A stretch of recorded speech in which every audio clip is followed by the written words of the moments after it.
aqui é onde eu vou entrar. Quando nós lemos na Bíblia, você vê na Bíblia partidos religiosos, fariseus, saduceus, essênios, zelotes. É o que você vê lá na Bíblia, né? Fariseu, saduceu. Aquilo era quem controlava a nação. A nação tinha um sinédrio. Hoje Israel não tem um sinédrio. No tempo de Yehoshua, de Paulo, tinha um sinédrio. Eu acho que era 71 fariseus lá, nesse sinédrio, saduceus. Os líderes religiosos. Aí eles tinham o poder de julgar e tomar uma decisão, né? Hoje Israel não tem um sinédrio. Hoje Israel tem uma quenesse, um parlamento, lá em Jerusalém. E hoje já não se fala o partido dos fariseus, dos saduceus, dos essênios, dos zelotes. Não, hoje é esses partidos que eu li aqui. Quem manda Israel hoje é o Likud, né? Partido da direita, né? Mas tem outros partidos lá.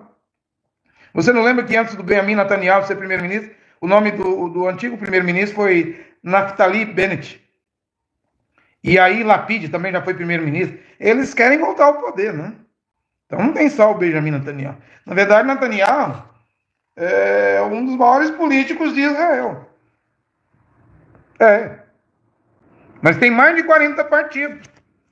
E está uma guerra política lá, embora essa semana, até outubro, o parlamento está em recesso, né? Está em recesso, só volta em outubro, né? Ou seja, não houve novas eleições, mas há muitos líderes lá. E o que eu estou querendo dizer para vocês é que hoje é diferente do tempo de Paulo, do tempo de Kefas, de Yehoná, do Filho de Deus, Yehoshua Mashiach. Lá era um sinédrio, e os líderes que decidiam no sinédrio tinham que vir dessas religiões. Mas hoje é política. E mesmo sendo política, há partidos que são políticos, como o judaísmo unido à Torá, o Shas, o Lar Judaico. Esses partidos têm deputados no parlamento. E por que eles abandonaram o governo, mas não derrubou o governo? Não derrubou porque está em guerra. Abandonaram o governo, mas não derrubaram o governo porque está em guerra. E também porque quando Israel virou um país independente, Davi Bergulhon, é aqui que eu quero finalizar e terminar com isso. Em 14 de março de 1948, naquela época, em 48, 1% da população de Israel era ortodoxo. E o Davi Bergulhon decidiu que esses ortodoxos não iriam para o exército, não iriam para a guerra. E disse que eles podiam ficar o dia todo, como eles ficam até hoje. Só orando, estudando a Torá na sinagoga. Pra vocês terem uma ideia, se eles casam, esses heredinhos, ultra-ortodoxos, quem vai trabalhar é a mulher, não é o varão, o homem. A mulher que tem que arrumar emprego para sustentar a casa, porque o trabalho desses religiosos, você já viu na televisão, de chapéu, roupa preta, talite, quipá na cabeça, chapéu na cabeça. Eles não trabalham, quem trabalha é a mulher. Eles são estudiosos da lei de Moisés, das mitzvot, 613 mandamentos, mitzvot, da Torá. Então eles ficam ali, eles começam isso de criança, fica velho de barba branca, cabelo branco, só estudando os 613 mandamentos da Torá.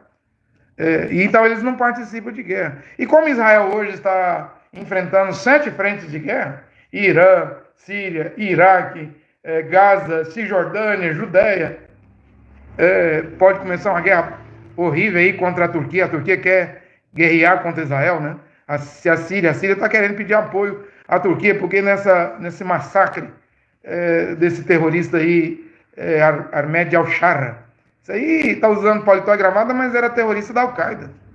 Não vê lá? Nem coube tanta gente no necrotério entre os drusos, né? Os beduínos tentando destruir os drusos na Síria, o exército do Ahmed al-Shara, o antigo Abu Muhammad Jolani, né? Jolani quer dizer colinas de Golã. Ou seja, a Síria, uma hora vai querer tomar as colinas de Golã de Israel. E nessas colinas de Golã, quando termina as colinas de Golã, no sul da Síria, vivem os drusos. Os drusos é um tipo de muçulmano que tem no Líbano, Israel, e os drusos lá em Israel lutam por Israel, no exército de Israel. Por isso que você viu o Benjamin Netanyahu, primeiro-ministro, bombardeando o palácio do governo lá, um negócio, uma agência do exército sírio, né? Porque se não faz aquilo, porque o Jolani com o exército sírio entrou no meio da guerra entre drusos e beduínos e foi matando drusos, né? Israel viu que era um massacre, interviu, ou seja, a situação não está boa na Síria. Israel teve que bombardear com aviões, acho que o palácio do governo ali não chegou a destruir, só deu um aviso, né? E uma agência do exército e agora a Síria está querendo se aliar à Turquia, né? Para quando Israel vier bombardear de novo, os aviões da Turquia começar uma guerra com Israel. A coisa não está boa no Oriente Médio. É um barril de pólvora. E o Benjamin Netanyahu está precisando de soldados. E o que ele quer fazer? No tempo de Davi Ben-Gurion, era 1% os ortodoxos. Hoje são 11%. E eles não vão à guerra, porque os líderes ortodoxos não querem. Dizem que se esses rapazes for para a guerra, então se é 11%, Israel tem 10 milhões, são mais de 1 milhão de ortodoxos, né? Então, eles não usam esse celular que eu estou usando aqui, ó, um smartphone. Eu já vi lá, o celular que eles usam é aqueles antiguinhos, analógicos, eles não têm televisão em casa. Ou seja, eles vivem em Israel, não concordam com o sionismo, não concordam com o Estado de Israel, não concordam com o governo de Israel. Eles vivem em Israel, não concordam com o Estado. Eles querem viver a lei de Moisés. Vive lá, mas é como se não estivesse lá. Ou seja, eles nem se alistam no exército. E o Benjamin Netanyahu está precisando de soldado para morrer. Morrer em Gaza, morrer numa nova guerra no Irã, morrer na Síria, morrer no Líbano, contra o Hezbollah, contra o Hamas, contra o Irã, contra essas guerras. E aí os líderes ortodoxos, Haridins, não querem que os seus rapazes vão para a guerra. Que em Israel, acho que é 2 anos, 3 anos, 2 anos, o serviço militar para homens e mulheres é obrigatório. Mas por causa da lei de Davi Ben-Gurion, em 1948, eles estão isentos. Só que agora o primeiro-ministro quer mudar a lei. Por isso que esses deputados desses partidos religiosos abandonou. E diz para ele, não cria lei não, senão nós te derruba. E nós não queremos os nossos rapazes soldados, porque se eles virarem soldados, vão fumar cigarro, vão beber, vão se envolver com mulher, vão se corromper. E se por acaso acabar a guerra, eles não vão querer mais viver como ultra-ortodoxos, Haridim.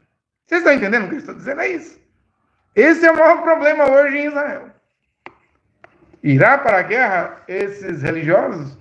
11% da população? Eu não sei. Mas eu chego a pensar, que é a minha opinião, como a Bíblia diz que os 144 mil israelitas vão estar em Jerusalém e eles são virgens, não fizeram sexo, relação sexual com mulher, ou seja, hoje em Israel, o único lugar que poderia sair seria desses ultra-ortodoxos, haridins, desse povo aí religioso, que desde 1948 não entra em guerra, não vira soldado, não faz parte do exército de Israel.